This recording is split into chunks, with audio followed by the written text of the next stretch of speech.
You're trying to find a running back off the waiver wire and you don't know who to look at. You're looking for touches. You're looking for opportunity. You're looking for new blood. You're seeing the same names there, but you want something new. You're also seeing Jonathan Taylor on the injury reports.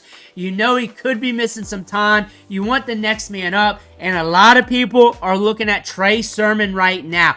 We're going to dig deep on Trey Sermon, see whether or not you need him for fantasy football so you can make the most sound decision for your fantasy football team. But before we dig in, you need to click that subscribe button right now because we're doing these deep dives every day. We're going to help you set your lineups with these videos, and we're going to help you win the waiver wire with multiple videos throughout the week. Click that button. Stop missing out. Ric Flair's watching you right here. Do not disappoint him.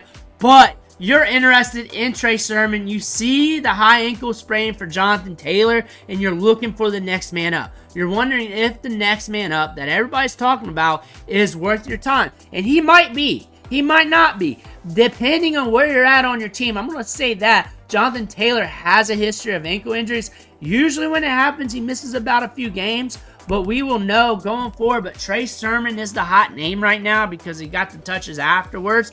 But that doesn't mean he will be 100% the guy. And we will be going deeper into that later into this video. But Trey Sermon and Tyler Goodson, next guys up. And we got to go back to college and really go back to who he is as a running back. He's a bigger running back. He's very slippery for his size. A grinder between the tackles, was productive at Oklahoma, was productive at Ohio State, not 100% consistent, doesn't have speed, not the greatest running back in space when it comes to chaining together moves to make guys miss, but he's a good grinder between the tackles with some vision that a lot of people looked at coming out of the NFL draft back in 2021 when he got drafted in the 3rd round. A lot of people got overly excited about him in Dynasty Fantasy Football. He was going in the 1st round of many rookie drafts, which was a huge mistake due to him being drafted by the Niners, due to Shanahan and everything else, but he was overdrafted. He was a 3rd round draft pick, a late 3rd round draft pick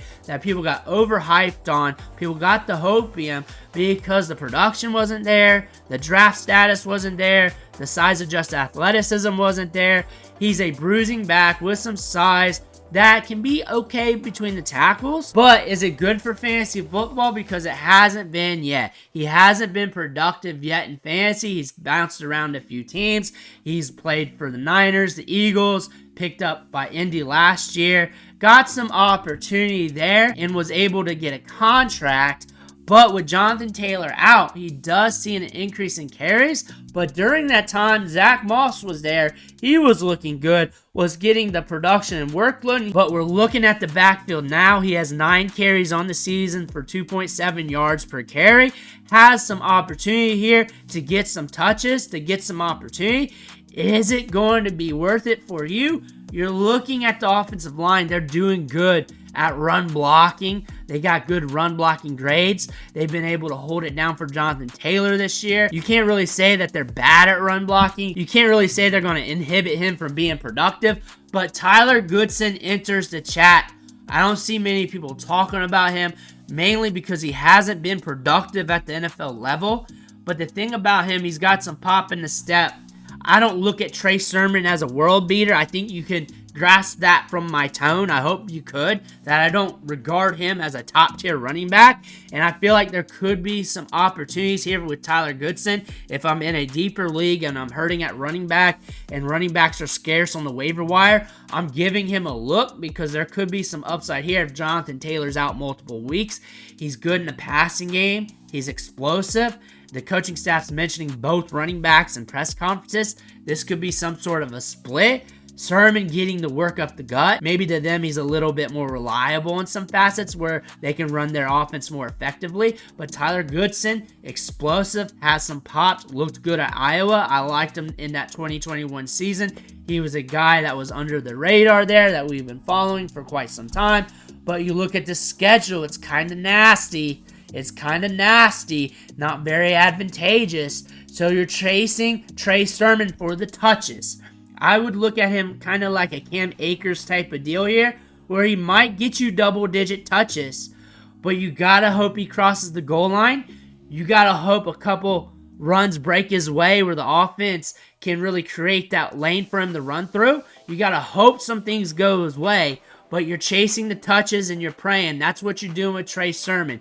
You're looking at Goodson as a deep play here, but these matches coming up are not looking sexy for the run game, so you're looking at the touches. You don't need him. He's not a great prospect. He doesn't have the upside. He's not that type of player. You're not going to stash him. You're going to pick up a stash. You'd rather do that. You'd rather have long-term upside. Jonathan Taylor will be back sooner than later, maybe even this week, so you're not going to sweat it. You need touches in the worst way, and that is where you look at Trey Sermon. I'm not saying he's not going to hit for fantasy. I'm saying he's not a top-tier athlete. I'm saying he's not a top-tier running back in the NFL. I'm saying there's some blemishes here. He's going to need the game script to go his way to help him be productive. He's going to need red zone looks. He's going to need opportunities with the offensive line with gaping holes for him to run through and barrel through to get those long gains. He's not going to be used much in the passing game as what we would like. So there's a lot of red flags here. But if he can get you 10 touches, 11 touches, 12 touches, you're chasing that if you're hurting enough. And that's about it. He's for those people who are chasing Cam Akers, backs like that, who are hurting, who can't pick up another running back, that they feel that they can get enough touches to be productive for fantasy football. Trey Sermon might get the workload for that, so you're interested in him for that aspect. Let me know what you think in the comments below. Make sure to hit that subscribe button on the way out. I want to thank you for watching. Catch you on the next video.